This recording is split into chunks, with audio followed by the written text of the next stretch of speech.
This is a Blairing Out with Eric Blair show. Tonight, interviewing rockers on the red carpet for the 4th annual Ronnie James Dio Stand Up and Shout Cancer Fund's Bowl for Ronnie event.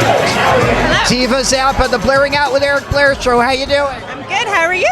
I met you when you were 3 years old. You were with your nanny backstage at a missing persons concert at the Greek Theater.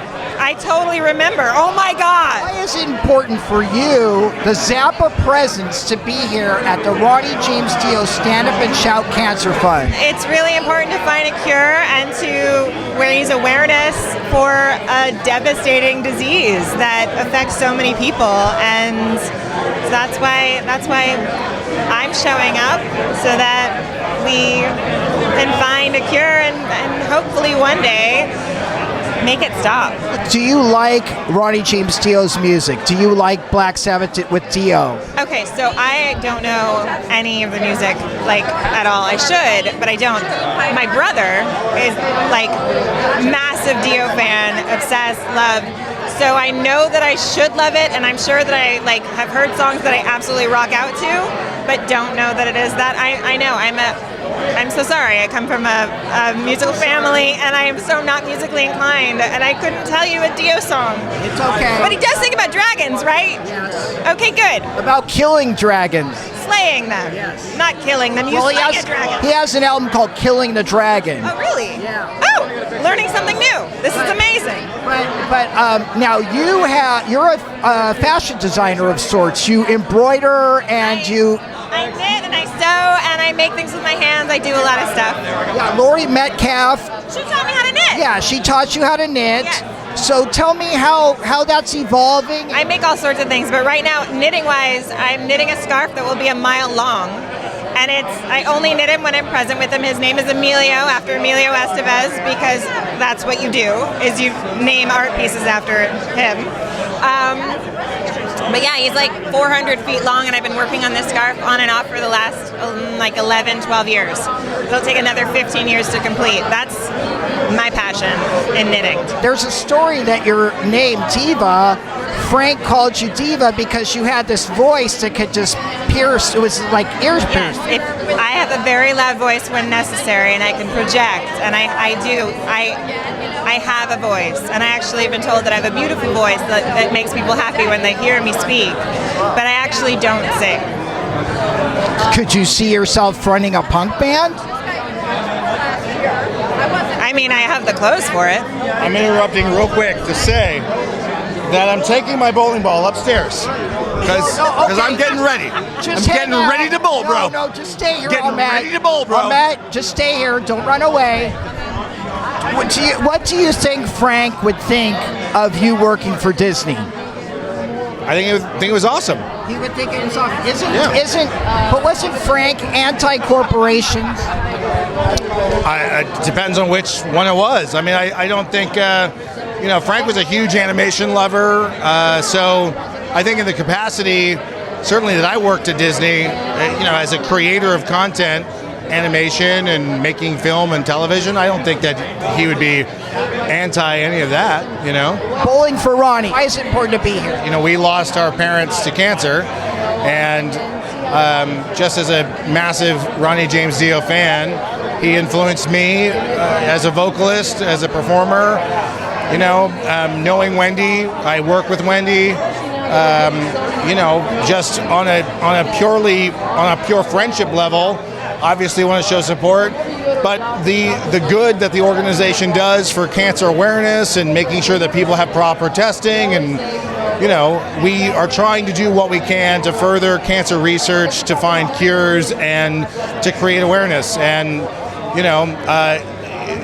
it's every year that I come and bowl, it's a reminder that as someone who lost both of his parents to cancer, it's important for me, as since my father had prostate cancer, to make sure I go get tested and do all the screenings so that I can live hopefully a very long, healthful life. So it's just all around important. Plus, I love everyone that's here. I get to see faces and hang out with friends I haven't seen in a while and kick their ass in bowling. Yeah, he's that good. Yeah, I brought Mr. Bitchin, my ball. Yeah, my own ball, Mr. Bitchin'. What's on, Mr.? How is it uniquely yours? Well, it's a gold ball, right, which is dramatic and excellent. But, you know, it's engraved Mr. Bitchin'. I mean, he was sleeping in the car getting ready for tonight. So, you know, every year I have to wake him up, and, you know, he's a little grumpy, but I think he's ready to perform tonight. I think it sounds like a new idea for a cartoon. Mr. Bitchin'? All right, I can count on you. I think you have a great voice. I'd like you to be the voice of Mr. Bitchin', the bowling ball. All right, I'm Mr. Bitchin'. Hey, see you next summer at the NAPTY Awards. Okay. How did you become aware of Ronnie James Dio's music? Oh, wow. I mean, I think certainly the radio growing up. I mean, it was playing on KNAC, which is like my favorite radio station. I miss it from being on terrestrial radio. But, you know, the Black Sabbath records, Heaven and Hell, Mod Rules. There's a place outside of Witch's Valley, right? Yeah. Obviously, no one can sing like Ronnie, and that was embarrassing. I never should have done that.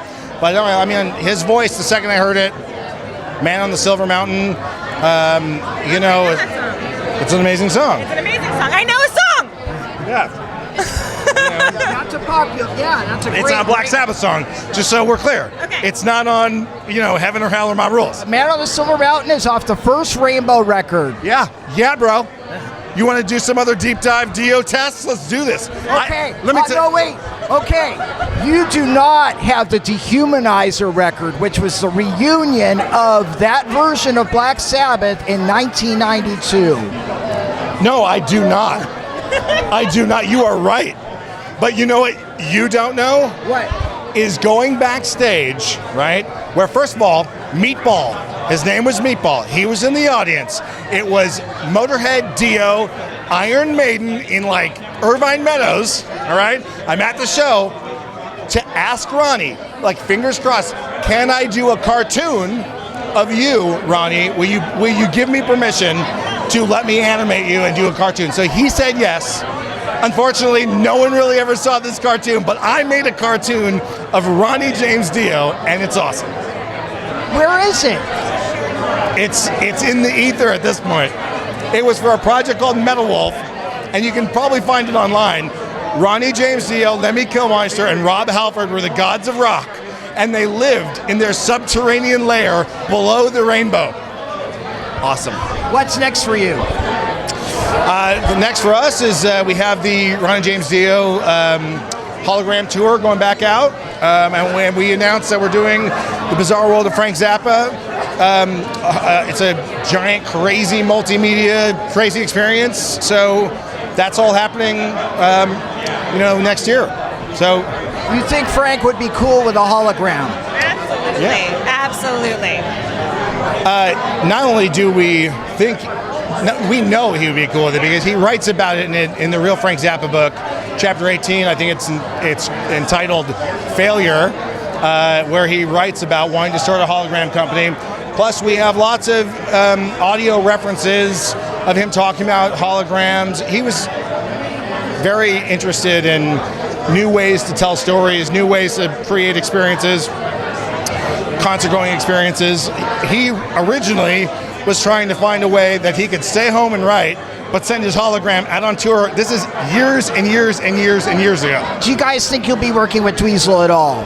I mean, we do. I mean, you know, we all are the beneficiaries of the vast work that, you know, Frank created. So, I mean, in essence, we do. He does an amazing job. He's out there playing the music. So, you know, it's super integral to, you know, furthering people getting to experience Frank's music. So, I mean, we do. There's a lot of misconceptions and a lot of misinformation, but, you know, like there's some crazy beef or something, but we have a really simple kind of job, which is to make sure that Frank is protected and hopefully preserve the music and give the fans what they want, how they want it, when they want it. It's important for us. Josh Freese. Love him. Or how did you get him in Shampoo Horn? I met Josh because we both worked on a Disney movie. I think it was called 14 going on 30 or something like that. And we met in school, like the school that was provided to us because we were working actors. His dad, Stan, I think was the music director for the music in the parks. And Josh was always a big Zappa fan, and we just met as teenagers and became friends. And he's just a sick player, and he would come over, and that's ultimately how he got into the band. From MTV, because it was between me and you for a show called Web Riot, and they picked you over me. Well, I think you dodged a bullet. Really? Yeah. That was a tough gig, man. God bless you, Yeah, man. thank you, Good man. to meet you. You rock. Thank you. Bye, sister. The Blairing Out Show.